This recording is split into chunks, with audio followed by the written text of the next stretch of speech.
Primarily, it was the photos of the women being taught to shoot right along with the men that influenced me to learn more about what happened during the 60s and early 70s.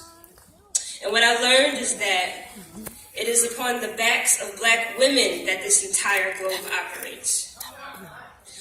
I was inspired by the women who don't continue to get any credit, the Assata Shakurs and Elaine Browns, the Ella Bakers and Claudia Jones, Ashe. I also learned that within the Black revolutionary movements, it is primarily us who bear the weight of the mental and physical labor, even though we are silenced and beaten by our brothers continuously. As an activist now, I see that we cannot operate as a unit to defeat our oppressors if we do not center the most oppressed within our organization. Within our population. And that is what I do now within the Black Lives Matter organization in the Movement for Black Lives. I'm also a member of the Communist Party, following in the steps of Sister Angela Davis. My comrades and I make a point to not only decolonize our minds. You have to decolonize your mind. Our minds are colonized because we were brought here, and this is not our way of thinking, as the brother said earlier.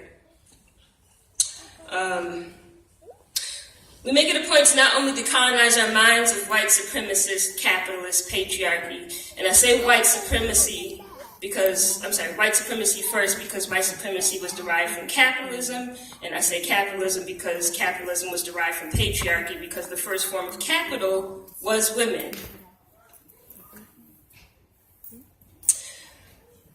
We aim to be self-critical as well in our decolonization. My comrades and I center women in the queer and trans population and the disabled within the Black community because we realize these people who are in fact human beings, I am a human being, thank you very much, are the most likely not only to suffer from lateral oppression, which is when people of the same community oppress one another, but are also the most likely to be killed by those within our community. I understand that racism cannot exist without sexism. My brothers have to stop operating on the notion that might makes right. We hold up half the sky. Listen to us. I believe as Black people, we have been the victims of fascist forces enacted by both the law enforcement and the social white supremacist regime that we live under. And as we approach the U.S. equivalent of the Third Reich with Cheeto Man in the White House, it is our duty to fight against government-enforced tyranny. We cannot continue to succumb to oppression by both our neighbors and on law enforcement. It is time to fight back. Now keep in mind, I'm here for the people, but everybody is not going to make it to the promised land. A lot of people we will be fighting will be our brothers and sisters who will die defying the very system that is killing us. Thank you. So again, above all, we cannot defeat the oppressor outside until we defeat the oppressor within. That's right.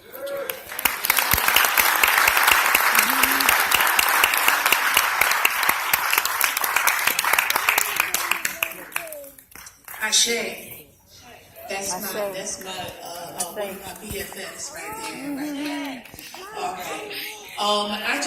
We have two more speakers to go, and then we are going to end with a video. And it's not a long video, it's just a video clip. But of course, we can't leave here without listening to the words of Huey P. Newton, of Bobby Seale, of Kathleen Cleaver, and all of the wonderful people who were the inspiration for this program tonight. So if you can stay, please do. And then we will have our 7 Harambe's and go down from here. And our fearless chairperson, like we call him, Brother Sam Radford, said, please stop saying, oh, it's not that many people here today. You know, whoever is in the house is who matters. And he got so inspired, he counted everybody that's like in the house. At that time, about a half hour ago, and it was 307 of us here. Wow. So, you know, don't let the NBCs and all of that fool you. Freedom is a road seldom traveled by the multitudes. And when I was a teenager, Public Enemy did it for me. So without any further ado, I want to bring up my other sister, who is in an organization called Sister with Arms. sister, and everybody, I'm sure you know her, Queen Nakila, Sister Patricia Elliott.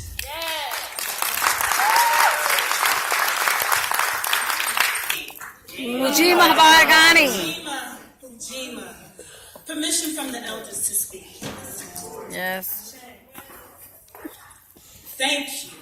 I gotta hear it one more time. I heard it said a little while ago, but I want to hear Black Power! Black Power! Black Power! Black Power! Black Black Power! Power! We have to do for ourselves. We have to protect ourselves. We have to guard ourselves. Nobody is going to do that for us. That's right. But us. We have to buy from ourselves, sell to ourselves, share with ourselves. And we have to fight for ourselves. We cannot allow anybody else to do it for us. It is nobody else's responsibility to take care of me but me. That's right. But me. And I'm supposed to take care of mine, my household, my children, my grandchildren, my family, my property, my valuables. And you are supposed to take care of yours. I'm supposed to take care of my brothers and my sisters and brothers are supposed to take, we are supposed to take care of each other. Collectively. Collective work and responsibility. It is all of our responsibility in here to take care of one another. Sister Carrie L. Horn did it. If she can do it, so can I. She inspires me every single day. Queen Halima inspires me every single day. Each of you inspire me every single day. I'm here to talk about not just Sisters with Arms. Sisters with Arms is an organization that is the women's auxiliary of the Dory Miller Rifle and Pistol Club. Everybody here has heard of Dory Miller, correct? Ashe? Ashe. I am a member of the Dory Miller Rifle and Pistol Club. And I, like the famous Ida B. Wells, agree that a Winchester rifle belongs in a place of honor in the home of every black person. I have my own. I don't have a rifle. I have a shotgun. 12 gauge, to be exact. And not only do I have a 12 gauge shotgun in my house for my own home protection, but I practice shooting. And I take my daughter, who's 15 years old, to practice shooting. Other people do that for themselves. You gotta admit the truth. We gotta get out of the mindset that guns are something to be afraid of. What does the Second Amendment say? I have my little bit of notes right here, but I want to share it with you. Your Second Amendment right says, a well-regulated militia, being necessary to the security of a free state, the right of the people to keep and bear arms shall not be infringed. It's my right to protect myself at all times. Now, I want you just to close your eyes. Let's go on a little small meditation, a little thought process. Close your eyes and tell me what you see when you think of somebody that has the right to carry concealed. Tell me what that person looks like. Police officer. I heard police officer. Who else? My son. White what? White man. White woman. White children. That has not been the privilege of black people in this country. As a matter of fact, it has been a long time an illegal thing for a black person to carry a weapon of any kind, bow, knife, whatever. There was a time where, and there's still the time because of the way the police brutality goes, that anytime a black person is suspected of having a weapon, whether it's a firearm, bat, cane, whatever, they are to stop on demand. They are to be told to stop on demand. And if they didn't stop on demand, what do you think happened to them? They shoot them. They got shot. They got killed. They got beat up. Mm-hmm. For what? For what reason? No reason other than the color of their skin, other than the fact that they are feared, other than the fact that they should not have control over themselves or their property or their families. Why? There is no reason for that today. We have to understand that a gun can't do nothing in and of itself sitting there. And it's not the gun's problem when someone gets hurt unexpectedly or accidentally or even intentionally. It's the person who pulled the trigger. Right. Some people are denied their right for a firearm. Other than no reason, because they have had a minor infraction with the law, they might have had some kind of dispute, and it's on their record. Believe you me, you got to jump through hoops. The fact that we have to actually apply for a license is because back in the 1800s, when we didn't have the right to carry firearms, once we became free, and that was still a problem, there was these black codes that denied us rights to use firearms or weapons in any specific situations. With the black code, black people had to apply for a license to carry back then. Although other people had the right to carry at any given time for hunting, for protection or whatever, we had to have a license, a permit to carry. That's not the case today. Today, you can carry of your own free will as long as you apply for the daggone license. Black women, there is a lot of us in here that are single mothers. If you're a single mother in this house, raise your hand. I have to take my glasses off to see. Yeah. From what I've read, 19% of black people, this is including black men and women, have firearms in their homes. 19% out of all of us. But yet 59% of us say that it's positive to have one, but we don't apply and go get one. We don't pull ourselves together.